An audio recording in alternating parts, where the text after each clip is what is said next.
நல்லவர்களுக்கு வாக்களிக்க வேண்டும் என்றால் யாரை தேர்ந்தெடுத்து செய்வது? தமிழ்நாட்டில் நல்லவர்கள் யார்? உங்களுக்கு அதிகமாக பணம் கொடுத்தா அவன் நல்லவனா? எப்படி? அவங்க ஊழல்லாம் செய்கிறாங்களே, அவங்க நல்லவங்களா? இனிமேல் ஊழல் செய்ய போகிறாங்களே, இவங்க நல்லவங்களா?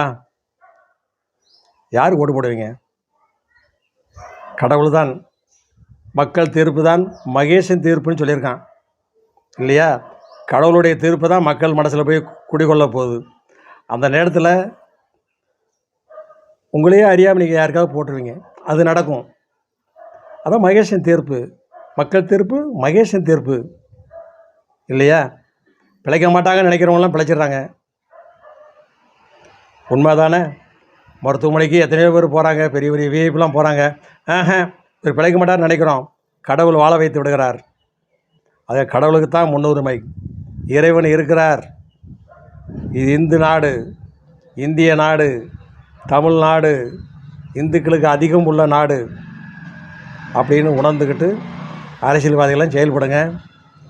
மத மொழியை பற்றி பேசாதீங்க, இந்துக்களுக்கு எதிராக பேசாதீங்க. இந்துக்கள் ஓட்டு வாங்க முடியாது. ஜாதி வாரியாகவும் பிரிக்காதீங்க, எல்லா மக்களும் ஒன்றுன்னு நினைங்க. சொல்லிவிட்டு அடுத்து நெக்ஸ்ட் வரேன். நன்றி, வணக்கம்.